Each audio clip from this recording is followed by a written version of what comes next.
to me, my Saturday Night Losers. I am Jesse, the Saturday Night Loser. This is a special Sunday edition of Saturday Night Losers. I actually had a little bit of a life last night and went out. So Saturday Night Losers on Sunday. I have, be that as it may, I have still a very mediocre show on tap for you. In the next segment, we're going to go live. Khalil is back to Connecticut to talk to Khalil from Caster's Corner. And in the third segment, man, I have managed to conjure up this beautiful circle of synergy in the third segment. It's going to culminate. This synergy is going to culminate in the third segment with what? Let me show you. We are going to open up this. What is this, my friends? This is the redhead from the Pirates of the Caribbean ride in Walt Disney World and Disneyland. I don't know if you noticed. I'm sure you didn't. But, again, synergy. I am wearing, I should move the microphone. I am wearing Bring Us the Redhead t-shirt from Disney World. Why? Well, we'll find out very shortly. That means you have to stick around. But this figure, before we even get any further, this figure, let me tell you something. I've had this figure for years, and I have been waiting. There's even dust all over it. I've been dying to open it. I've been looking for a reason to open it. And like I said, I can't open these things without at least taking pictures or doing a bid on them. And now finally, years, she's probably worth thousands of dollars. I'm going to devalue her right here live on Saturday Night Losers. But before that, we got to get to the news. I have two top stories for you this week. One I've already touched upon, and I don't want to dwell on too much. Toys R Us. Toys R Us is being liquidated. The U.S. stores. It's just, the whole thing is a mess. I did a video on it earlier in the week. I don't want to stay on it too long. It's just a shitty fate for the store and its 30,000 employees. Just poor management. It's annoying, man. I guess it's annoying because of who I am as a collector and the role that store has taken. And not just in my life, but as a parent, taking my kids there. It just sucks, man. But like I said, I don't want to dwell on it too long. There is something else I do want to dwell on. That's the other top story of the week. What is it? Let's take a look.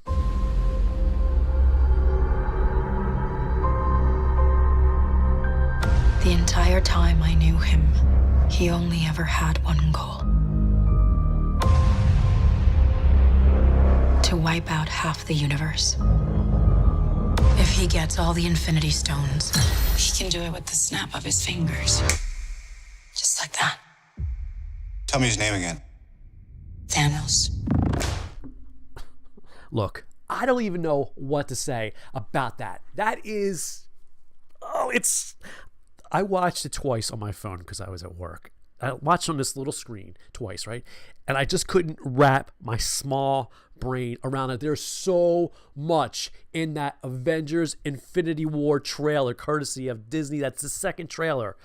The last trailer for that epic, that heir apparent to Empire Strikes Back. Just everybody has analyzed this. I'm just going to comment quickly. It was nice to see Rhodey back in the War Machine armor right at the very beginning, coming down. That was cool. Oh, another one. Pete putting on the mask. I don't know what it is about that kid. That kid, he epitomizes Spider-Man. He epitomizes Peter Parker. Puts the mask on, goes swinging. It's just a fucking awesome moment.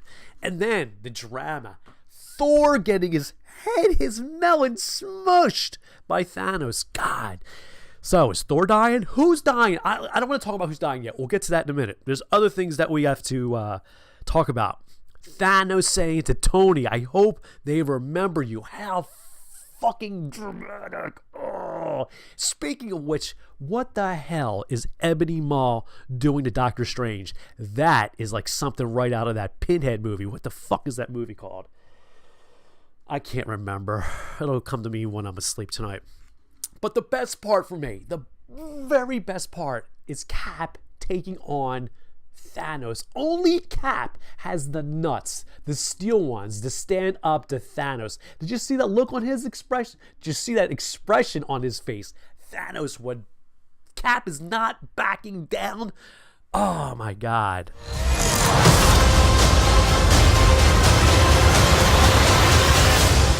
I said it to my brother. I might as well come out of the closet and admit it here. I love Cap. I said it. I love Captain America. I am in love with Captain America. God, he's so fucking great. This movie. I'm okay with this movie being a massacre. I am. I mean, people are going to die. It's cool. What I'm concerned about is who stays dead in Avengers 4. So, we're all speculating. Is it Tony? Is it Cap? Is it going to be Thor? Who the fuck knows, man? I don't want any of them to die, to be honest with you. Those three are the true trinity. I wish DC would have taken note to how to make movies, because those three, I mean, not just those three, I mean, everybody, they're cast so well. But those three are fucking awesome. I want them all to live on as these characters. God damn. Infinity War, Avengers Infinity War comes out in theaters April 27th, as if you didn't already know that. Let's go to the other side of the comic book street. Hollywood Reporter is doing what they do best and reporting that Ava Duvernay, oh God, I even have it spelled out phonetically. Duvernary, whatever, dude, I'm so sorry. She's set to direct DC's The New Gods. Ava, of course, recently just completed Wrinkle in Time, which is in theaters right now. Made $33 million last weekend. The New Gods, created by the great Jack Kirby. Can't fuck up that name. Jack Kirby, no. The New Gods first appeared in DC Comics in New Gods #1, February 1971. No word what this movie's going to be about. Probably going to rely heavily on the Fourth World Saga. Great. I mean, look, I am a born-raised DC Comics guy. If it's a cape, I love it. My brother, who I've already mentioned, Marvel, I've grown to love Marvel as an adult. But I'm DC, man. And New Gods, I don't give fuck one about New Gods. Of all the material that Warner Brothers has at their disposal with DC Comics, New Gods? Seriously? What the fuck, man? I mean, the New Gods are not the Guardians of the Galaxy. They're not going to be funny. I don't know what they're going here. I mean, I would rather see the Green Lantern Corps than... And that's not to say I don't like Green Lantern. I fucking love Green Lantern. If they don't want to do Hal Jordan, don't deal with Hal Jordan. There's 50 million goddamn Green Lanterns. What the fuck, man? Really? The New Gods? Man, what are they thinking about, man? I don't know. Whatever. Staying on DC Comics, we might as well talk about Superman. Brian Michael Bendis was part of a panel at South by Southwest this past weekend, and he talked about his upcoming Man of Steel miniseries. It sounds very positive. Bendis was quoted as saying, and I quote, even though I just said that, it seems now more than ever that we need Superman. It just feels like it's time for Superman. And writing a character who exudes hope to everyone around him, and the burden that is, it's a burden to carry for everyone. We've seen it in other public figures who represent something so much larger than himself. We're going to experience what that feels like, and we're going to experience what that feels like for him personally. Look, if you know me, and I know that you don't, you know that I've been saying for a millennia that Superman is hope, and the way they've portrayed him over the last couple years, the last decade, is terrible. That's not Superman. Superman is Captain America, as portrayed by Chris Evans with a goddamn cape. The only difference is he doesn't have that stick up Cap's ass as high as it is. Now, I can say that because I just admitted to everyone that I love Captain America, so I can say that about Cap. No, Superman just is, he's got a little bit of a sense of humor. Of course, Cap is military, so he doesn't have that. Whatever. He's just not this dark, brooding character. And that's the impression that I'm getting with Bendis and his run on Man of Steel. It sounds like he's going to go back to basics on a lot of stuff, even though I hate that expression, especially when it comes to comics. But it sounds like there's going to be a focus on Clark, on Lois, and the Daily Planet. He talked at length about the Daily Planet and what it means, especially in today's world with fake news. But that's not it.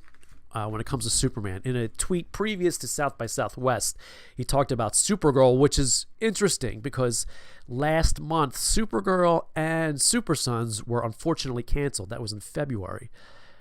I like Super Son, so I hope he knows what he's doing here. Anyway, in the tweet, he said, Kara is a huge part of the new Superman books, and man, is she a blast to write. We're going to get very deep into her character in the new stories, which is cool, man. I dig Supergirl. But I don't know. To cancel her book, whatever, I get it. I just hope that with this Man of Steel, they can do something. I don't know. They had to cancel Supergirl and they had to cancel Super Sons. Not only that, but they had to cancel. Of course, they had to cancel because they brought him aboard. But the Tomasi, what's his face run, and it just the current run right now is so good. The Rebirth run, I don't know. It's a shame. I am lamenting that it's canceled, but I'm real curious to see where they go. I guess some. Pardon me. I guess some opportunities you just can't resist, and bringing Michael Bendis upon Superman and DC was that kind of opportunity. Excuse me. Let me get a drink. Play some funky music, quickly. Okay. Away from the comic books, let's talk James Bond. Metro is reporting that Trainspotting director Danny Boyle is set to helm the yet as untitled next James Bond movie, James Bond 25. Boyle also directed 28 Days Later and Slumdog Millionaire, both good movies in their own right. And yes, Daniel Craig is coming back for Bond 25, which I swear to all that's holy, this is his last Bond movie. No more Bond movies. You can take your millions of MGM. He don't want them anymore. No more Bond movies. No idea what the story is about, where it takes place. There's rumors putting it before the events of Casino Royale. And it even has a release date of November 2019. Look, it's cool. I like Craig, and I definitely like him as James Bond, but what more can they do? Not just with Daniel Craig as James Bond, but just James Bond in general. I mean, what else? What could they possibly do that they haven't done yet?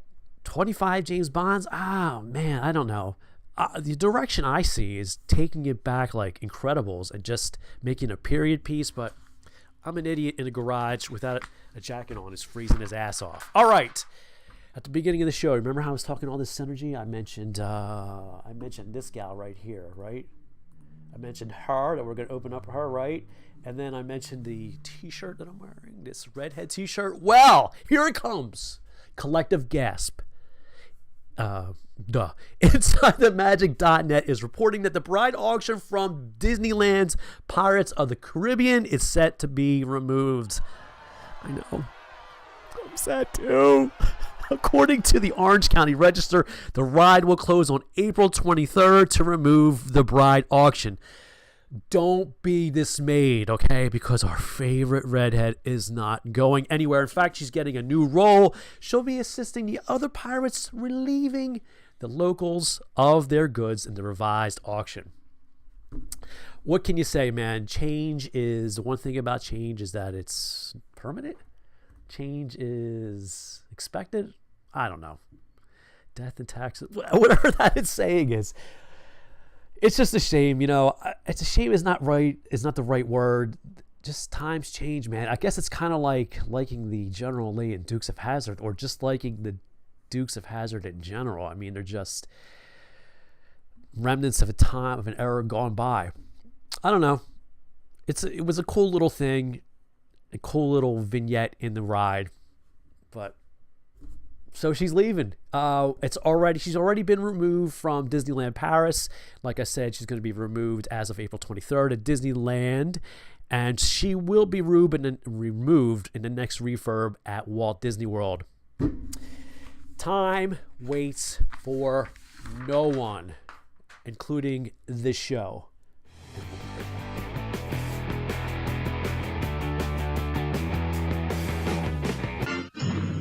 There's new fun and excitement waiting for you at Disneyland. The opening of the Magic Kingdom's most exciting new attraction, Pirates of the Caribbean.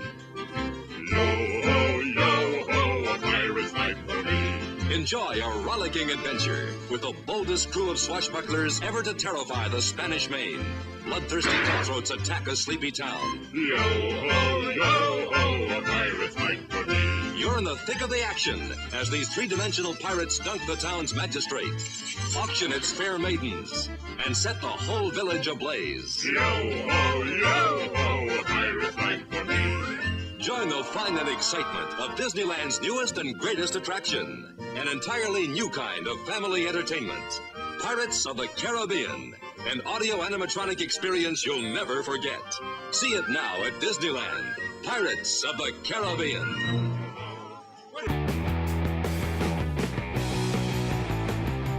He's back. He wasn't here last week. I had him on assignment. We're going to go live once again to Connecticut to talk to Khalil from Caster's Corner. What's up, Khalil? How you doing, Jesse? Not bad, man. Not bad. I missed you last week. Yeah, no, it's been a rather busy week. My office looks like Santa Claus threw up. Hey, listen, let me ask you something. Yeah. How are you about throwing out your packaging? It depends. It depends on the toy. I will be honest with you. All my Mezco, see, it's like Santa's Workshop. All my Mezco 112s, Yeah. I keep the boxes. Yeah. But when I pick up things like these, Yeah. packages go bye-bye. Yeah. So it just really depends on what it is. The higher end stuff, I'll keep the packaging just because it keeps all the parts, and B, it allows you to kind of do, pack things away when you need to. So Fair enough. yeah. What about you? Well, I don't know. That's what I'm tussling with. Just like you, if I can save the packaging, I'll save the packaging. But like those toy box figures, you can't save it, so they go in the trash. Yo, But these end up toy buying box figures? Yes. Oh, you got Captain America. You did. That's where it was. Shopping, Shit. looking, hunting. I guess that's where I'm going to go this afternoon. So- But what I end up doing is in the studios is I just open the packaging like when I do it live, Yeah. and it ends up just staying on the floor. I got to get a maid, dude. Yeah, well, that It's helps a too. fucking mess in here. So, yeah, no, it's been a busy week. So between the toy box figures, Hasbro sent us some samples. So you see Thanos there. Nice. There's Spider-Man up there. We've got some Nerf blasters we're going to take a look at. Nice. What else we got? We got these Power FX. These are actually kind of cool because Are they hook they? into the other ones. And then we've got, I showed you the Captain America. I'm off camera. Captain America, but we also got these. These are kind of cool because what I didn't realize was they clip into this VR helmet thing. Okay. That's really cool. Where did I put it? So we've got our big VR. They actually clip into that thing? Yeah, well, they clip onto the handpiece that lets you use different powers. So the Oh, little no shit. stones. So, and then you've got a little VR goggles that kind of go into it. So it's kind of a fun game. I was playing it yesterday. I had to actually put it away so I would leave the house. But it's also a nice little Iron Man helmet too. So, Nice. so thanks to Hasbro for all those. But on top of that, I picked up the toy box figures. Mattel decided to skip going to retail and just went straight for the closeouts for Nice. the new Imaginext toys. Uh-huh. What else we got? What else was my assignment? Oh yeah, Playmobil sent I over. saw the new those. I almost picked up a couple. New Ghostbusters are coming out. Yeah. And then Funko. I got the new Funko Green Lantern box, which was kind of fun to look through. Oh, you did? How's that? Did you open it yet? Yeah, well, I took a quick peek. I didn't look at everything, Okay. but it came with a couple pops, a couple little mini pops, T-shirt. They're fun. They're How's fun. the They're t-shirt? definitely worth the value. So, How's yeah. the T-shirt? T-shirts, Green Lantern Yeah. Corps. So it looks really cool. Plain black T-shirt, nothing too spectacular about it. Yeah. I really like the pops that are in there. It gave us Kilowatt, Guy Gardner, and the little squirrel. I'm losing you his got- name. It was 3 pops in it this time? Yeah, it was a 3-pack. Here, let me grab it. It's right You here. don't have to show it. You can. Oh, Okay. no, you I can- don't remember who it was. Yeah, it was a 3-pack. So Okay. it had those. And then I ran out to Walgreens because I found one that still had the Jon Stewart. Okay. So I've got nice little Green Lantern Corps all together. The only thing I'm missing is Hal Jordan. So Much like all the other stores around me, the Walgreens, I was just in there yesterday. Yeah. The Walgreens is terrible. They don't restock for some reason. Now, listen, I live in a major market. I live in Philadelphia. I have 2 Toys. Well, we'll talk about Toys R Us in a second. For right now, I have 2 Toys R Us that are around me. I have 2 Targets, 2 Walmarts, and nobody likes to restock at all. in the Avengers, Marvel Legends, the Infinity War Wave 1, the Thanos Build-A-Figure wave. Yeah, I have I haven't not. seen it since it came out. I have seen Iron Man. That's the only figure that I've seen. Yeah, Iron Man's kind of the peg warmer because he's 2 per case, but yeah, not much. I actually tried to go to Toys R Us this morning. Yeah, was it to open? See if they restocked. It was closed for maintenance. For real? For real. Oh. So I can't tell if it was everybody quit Okay. and they didn't have anybody to work, or if. But if you quit, you don't get that 14 million bonus, dude. I know. I think you did a really good job on that. Kind of off the cuff. Look at what happened with Toys R Us. I don't think many of us realize the financial implications of it. Yeah, of course not. Or understand where it comes from. Because as a consumer, we look at what the store does for us. Right. And everybody's just flipping out. Like, there were posts last night that the Ant-Man Stinger 2-pack, the Toys R Us exclusive 2-pack, showed up in Mexico this week. Okay. The Groot, Thor, Rocket Raccoon 3-pack showed up in Canada this week. Okay. So it seems like Hasbro's just trying to like churn out their exclusives as fast as they can, right, to get them to market before Toys R Us closes. Yeah. So that's what everybody's talking about. Everybody's worried, oh, my order got canceled, or oh, this exclusive isn't going to come out. I think what they forget is that Hasbro is a company, and they're going to get their product out one way or the other. And Toys R Us owes Hasbro a fuck ton of money. Right. So I guess they're just trying to make whatever money at this point they can, while without, I guess whatever limitations Disney has put on them in regards to the movie. They're just trying to recoup whatever money they can. Yeah. And so I think all the people that are talking about it are all talking about, oh my God, like, what am I going to do for exclusives? And I think what is the bigger question is, what are we going to do for toys? I mean, what are we going to do? Like, what are we going to do in general? I think the toy market is shrinking in a lot of ways. Yeah. I say that every time we go to Toy Fair and we see that we as collectors get about 2 rows in the Javits Center worth of action figure stuff. Yeah.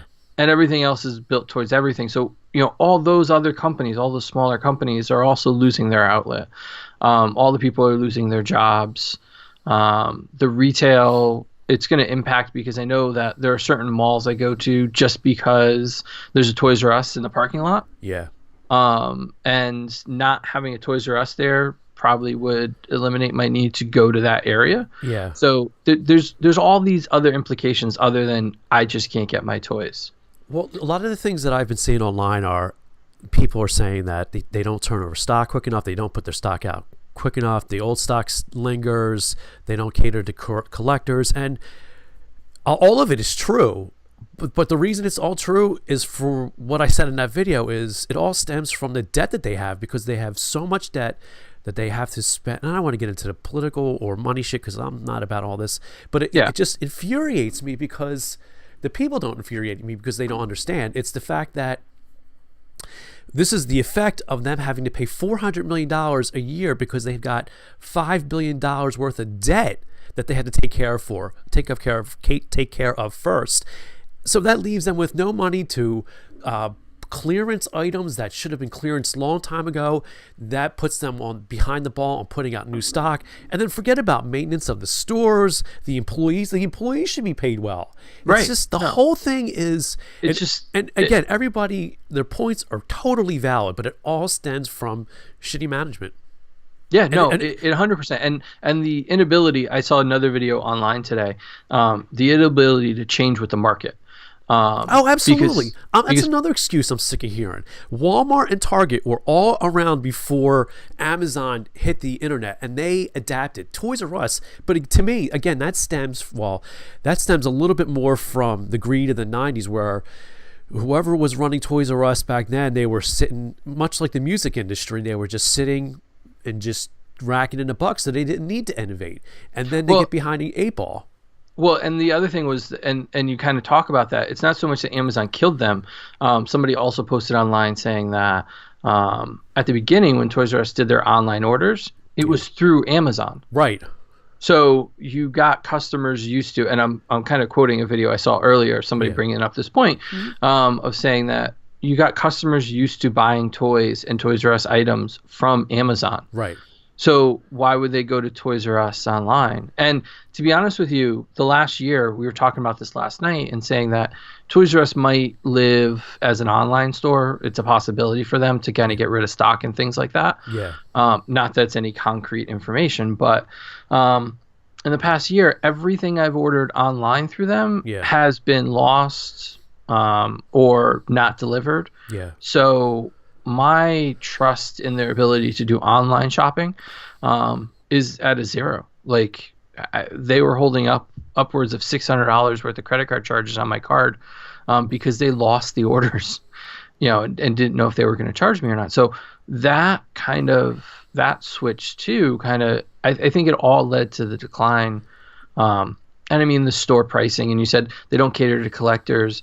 I think they did a decent job. Actually, to be honestly, I sort of think that they do a really good job at catering. Yeah. I mean, they had a whole half aisle in most of the stores I go to that has the NECA figures, the Funko stuff, and definitely over the years, I think that they've really, in that way, they've adapted because we are the ones spending the money on that. And honestly, the higher end figures are the stuff that we're buying, like the imports. And just recently they have like a 4-foot section, at least near me, of imports, and that's they're way more money.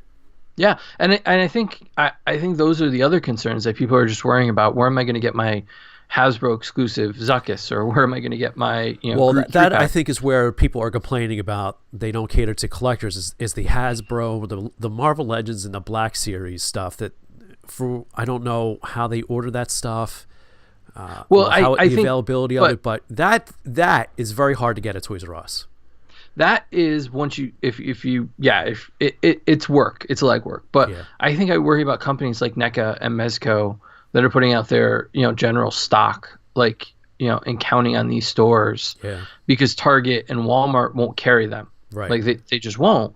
So I kind of wonder what the loss of Toys R Us is going to do to them, because they do online sales, they do eBay sales, they have like an eBay store. I know NECA does, but I wonder if Big Bad Toy Store, Entertainment Earth, all these smaller places, one of our sponsors, Mike's Comics and stuff, that do shows and do online shopping, I wonder if they're going to be able to carry the load to make sure that these companies don't see a deterioration.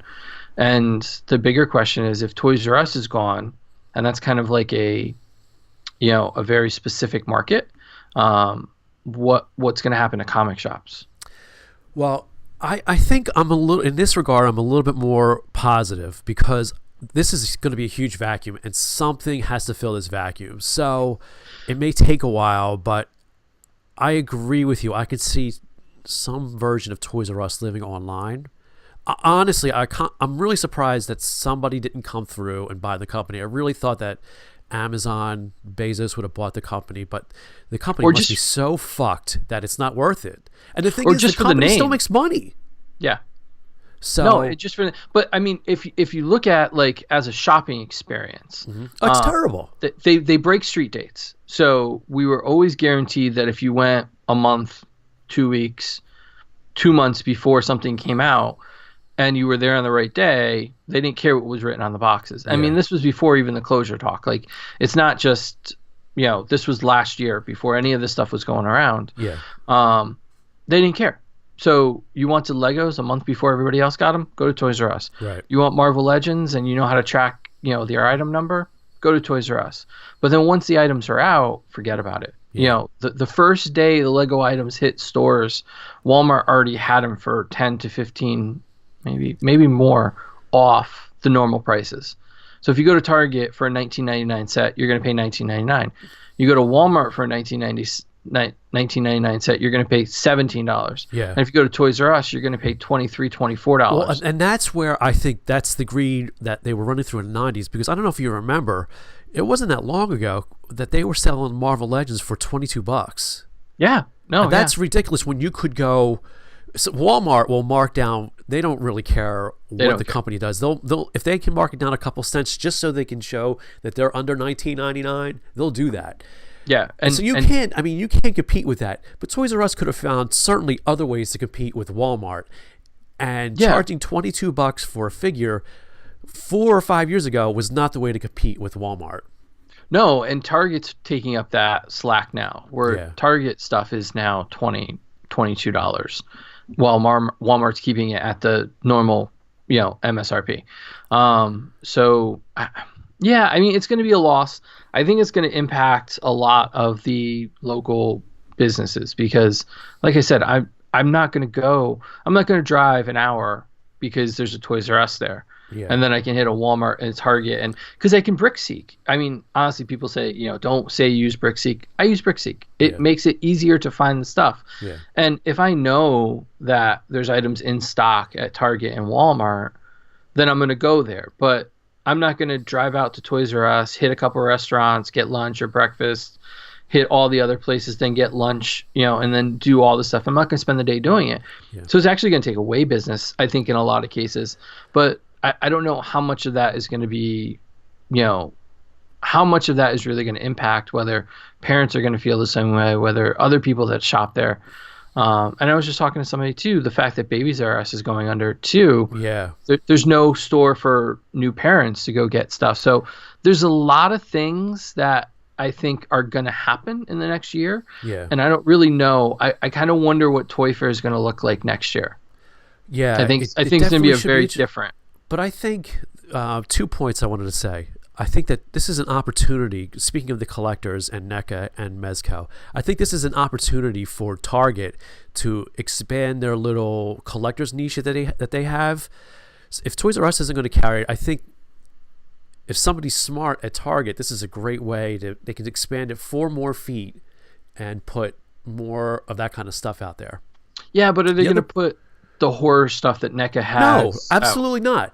However, I also think that this could be an opportunity for, I don't know how many other small toy regional chains are out there. I do see, like around in my neighborhood, around Christmas time, these pop-up stores. Mm-hmm. This is an opportunity for another store to, I mean, of course, it's not going to be the size of Toys R Us, but nature abhors a vacuum, and this is a huge vacuum. And look, when Circuit City closed, that business has to go somewhere. When Borders close, that business has to go somewhere. So yeah, but to be able to get, I think what's really going to suck, and this is going to suck for people like you and me, is you're going to get your figures online, blah blah blah. But for me, it was always fun getting to the store and finding the figure. But that's just you and I and our kind are the minority. For parents, but I don't think this affects the average consumer.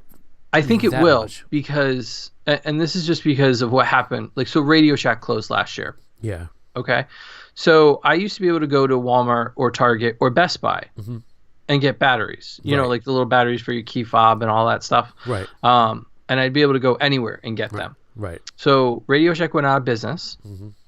I went to Best Buy and their battery section was an aisle and now it's just a section. Okay. And the batteries I needed, they didn't have. So I think that that's what's going to happen. You know, Walmart did a really good job undercutting prices. Target did, a decent job doing the same thing. We're under Toys R Us prices. Yeah. But once the competition's not there, they don't have the competition. Yeah. So they may not play the game. I think that's what's going to happen. I think you're going to see these smaller places pop up, maybe, but I don't think they're sustainable. I mean, comic book shops are struggling.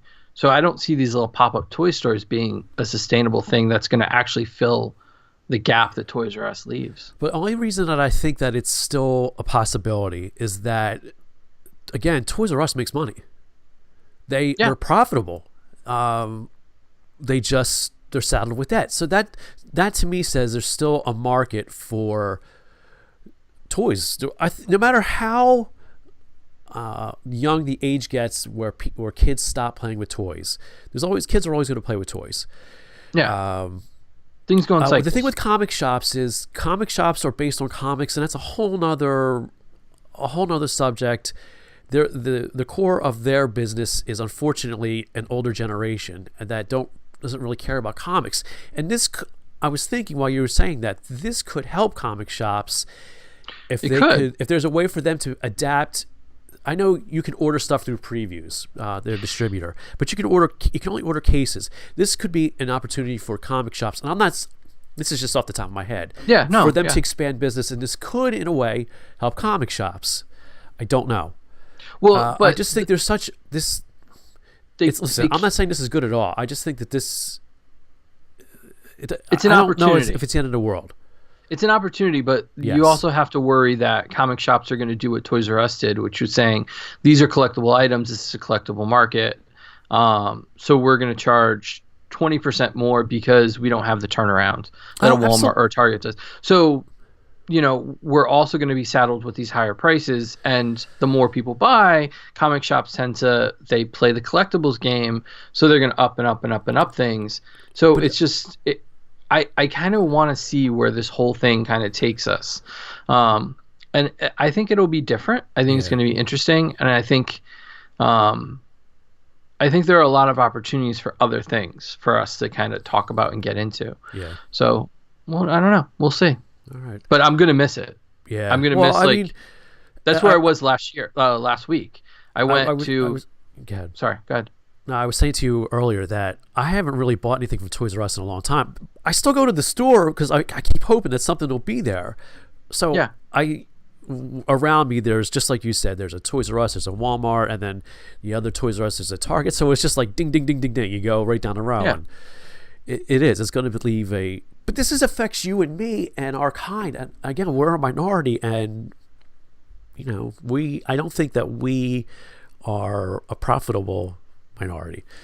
No, we're definitely not enough to sustain the market. Like, our group is so small, like, in relation to everything else. Yeah. We're not the people that are going to keep it up. Like, us buying Marvel Legends, us buying video games, us anything at Toys R Us wasn't going to keep the place afloat. Right. You needed the moms and the dads to buy games, to buy strollers, to buy cribs, you need that more than anything. I think this store, what an opportunity for a store is, not these big box things, but more of a strip mall kind of store. Maybe that's like a GameStop kind of thing. This is an opportunity for GameStop, honestly. They could, but they have so many distribution issues. Oh, absolutely. That's why there are no single, like, Hasbro last year did 3 or 4, I want to say between Star Wars and Marvel, 3 or 4 store exclusives that were only GameStop. Yeah. And when we sat through the Toy Fair presentation this year, everything that had the GameStop stamp on it also had Amazon, Big Bad Toy Store, Entertainment Earth. They weren't putting all their eggs in one basket with GameStop. So I don't think GameStop is the answer, personally. No. But I'm just saying this is an opportunity for GameStop to expand. This is an opportunity for for a company of that size, stores of that size to start a toy store. Yeah. I don't know the business that well. Yeah. I'm just saying that these huge warehouse type stores are real. First of all, they're going out of vogue. Second of all, if you can make a smaller store that's a little bit more nimble and can change with the times, I don't know. Maybe that's an no. I think something needs to fill the vacuum. I just don't know what it's going to be. Me too. All right, dude, we're running really long here. Anything you want to wrap up with? Our podcast is up that we did at Toy Fair with DJ from MU Review. It's up on casterscorner.com. We are going to be opening the big box from Hasbro this week. Nobody likes to show off, dude. Look for all that. So you asked me what I got, and I've got these 2 things behind me. Oh God! How do you turn on that? I've got that, and we've got that. You're knocking shit over. I am. I told you, it's like Santa's Workshop threw up. Like, it's everywhere. Between the mini mates that we've got Reed from Fantastic Four. We've got I can't keep up. It's just so much. So just look for all that. We're going to be posting on Instagram and Twitter and Facebook and all the places we usually do. So, awesome. So that's what we're going to be up to. Cool. And more videos. So look for more videos from us. Your videos are telling Jesse to open his toys. I laughed. I laughed a lot. It's pretty funny. Good. All right, dude. I'll catch up with you next week. Sounds good. See you. We'll be right back.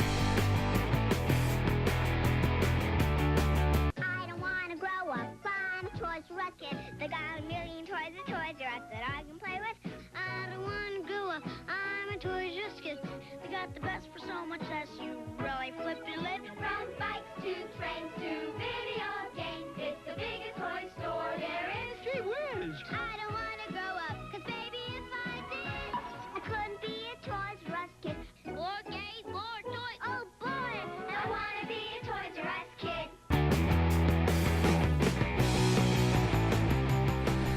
We're back. You know, I'm sure you noticed that in the last segment I was wearing a different shirt and I had a different figure out there. Well, that whole Disneyland synergy thing, removing the bride auction, really just sparked this thing where I can open this figure now. Now I have a reason to open up this figure. This is the redhead, as I mentioned from the top of the show, from the Pirates of the Caribbean ride in both Walt Disney World and Disneyland. Now, I did not buy this figure at Disney World or Disneyland, and apparently it's a whole series of figures. I don't know if they're all just Pirates of the Caribbean or they're based on other rides that they have at the parks, but I bought it online because look at her, man. She's the fucking redhead. It's like one of my favorite rides in the park. I love Pirates of the Caribbean. I love the Haunted Mansion. I love all the classic rides, which, like I said in the top segment, it's a little sad to see these things change, but what are you going to do? That's progress for you. Progress race for no one. Anyway, a little bit about Pirates of the Caribbean ride as I devalue this. The ride, the original ride in Disneyland opened in 1967. Interestingly enough, before I go on, well, let me finish the thought. 3 months after Walt Disney's death, he supposedly had a big part in making the ride, and by the time he died, the ride was almost done anyway. What I wanted to say as a tangent was, I don't know if you caught the last Saturday Night Losers, and if you didn't, I'll put a little jobby around here somewhere so you can hot link it. I made a mess of it, opening up that Black Widow motorcycle figure, and that's all I'm thinking about as I'm opening this. The noise, I hope she comes out right. I wonder what this is going to be like. I left my tools over back there. What a fucking idiot. God, should I get up and go get them? What an idiot. What a maroon. Now I got to deal with twist ties. All right. Anyway, while I do this, let's talk a little bit more about Pirates of the Caribbean. Originally, the ride was envisioned as a walkthrough. It wasn't a boat ride. It was actually the success of It's a Small World that Walt said, let's make this a dark boat ride. Anyway, let me move this away from the microphone so you can hear me talk. She comes with all sorts of accessories, a rope. Let's switch cameras here so you can take a look at this. She comes with a rope. Can you see that? Yep, right. She comes with a rose. Can you see that as well? A purse, a little change purse. She also comes with a gun and a knife, which she'll probably need in her new role as a pirate. Also comes with a rifle here. God damn. Am I going to actually go up and get that? Yes. Hang on a second. Don't go anywhere. I'll be right back. I got to make my life easier here.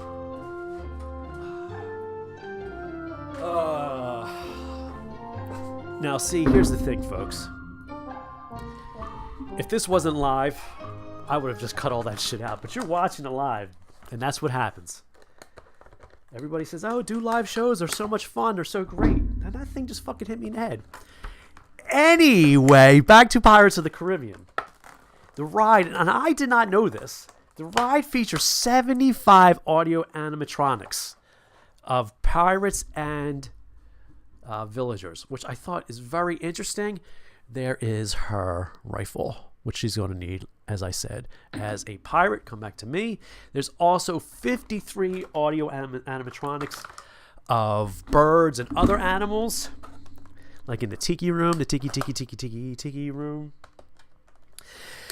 What else can I tell you? Of course, I mean, what is Pirates of the Caribbean known for but that song, Yo Ho, Yo Ho, A Pirate's Life for Me. Here's the thing about that song. Now that I just sang it a little bit, it's going to be in my skull for at least 3 more fucking days. I can't believe I just did that to myself. Wait, do we have any more? Twist ties, man. Scourge of the earth. Let's do away with twist ties, okay, folks? Oh, and I did say this somewhere. I can't remember. Maybe it was my segment with Khalil. I hate packaging like this. Packaging like this, especially in an age of Mezco putting out this awesome packaging for their figures where you can put the figures back into their case clamshell figures are shitty, man. Look at that. Stands on her own. She also comes with this diorama, which we're going to open up right now. We'll come back to me, which I probably don't need to tell you. So yeah, the redhead, what's the deal with her is it's in the vignette of the ride where the pirates have taken over and they have a bride auction. And of course, she's being voted on or bidded up by drunken pirates. Blah, blah, blah. Well, it is not politically correct anymore to have that kind of stuff.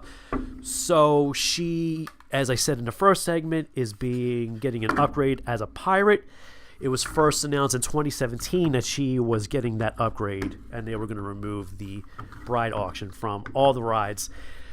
Disneyland Paris was the first ride to get the removal of the bride auction.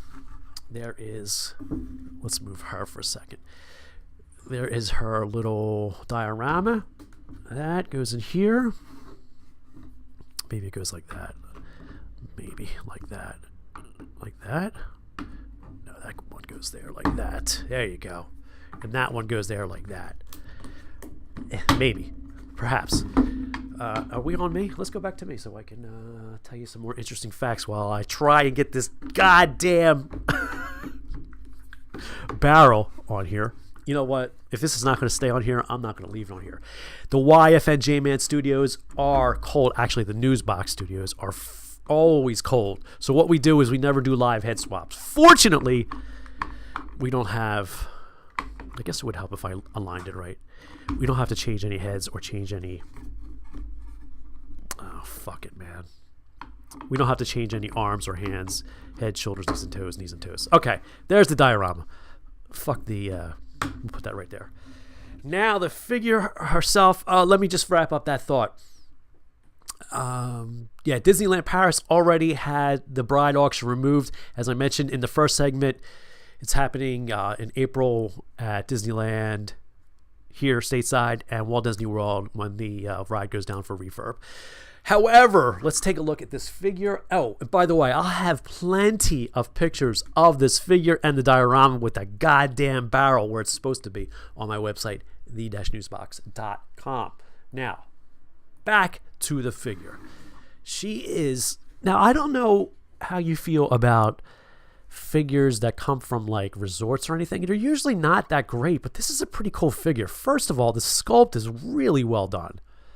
Her joints are a little bit loose. She's got a nice... I like this. I'm a big fan of the waist joint. Her arms are a little bit loose. Blah, blah, blah. This one's a little bit loose. And especially the Disney figures, the toy box figures are so... The toy box figures, the QC on it is really not that great. They're great looking figures, but there's something about... They just can't seem to get these... I don't know, these joints right. But whatever. Her head doesn't really turn. There's a point of articulation in there, but her hair and her hat keep her from moving. She legs move like that. No, nothing. Oh, she does have a joint at her knee, which is neat. And of course, she's wearing the stockings, the fishnets. I'll tell you what, it's a really cool figure. I'm glad I got it, especially since now that she is going to be a pirate. I wonder what she's going to look like. I wonder how she's getting updated for this ride. Let's see if she'll sit there or stand there. If she's not, it's a cobblestone base. There, fuck. Yes, but she's not facing the camera. There you go. Can you see her now? There you go. Thank God. Whew. Let me tell you something. That last Saturday Night Losers was really traumatic for me. So there you have it. This is the redhead from Disneyland and Walt Disney World's Pirates of the Caribbean. There is no specific name for the line. It's a cool figure. You could probably still get them on eBay. What can I tell you? Let's start Plugorama and wrap this shit up. What can I tell you about what's coming up this week? Well, I'm working on a brand new Red Chair show. Wait, what's that you say? What's the Red Chair show about? Well, if you can look yonder, that is a Marvel. Can you say it? Let me move my ass. That is a Hasbro Marvel Legends Infinity Gauntlet. Now, I opened up that son of a bitch, and I meant to bring it out here with me. I forgot. Ugh. Damn it. I was going to bring it out and do all kinds of Infinity Gauntlet shit with it. Damn it. What an idiot. Anyway, that Red Chair show is in the works right now. I'll probably have that done next week. Plenty of other pictures coming this week and whatever news comes forth. Toys R Us, man. It sucks. What else can I tell you? That's it. I'm Jesse. This is Saturday Night Losers. Wow, I think this is a great send-off. I'm Jesse. This is Saturday Night Losers, and I'll see you next week. Take care.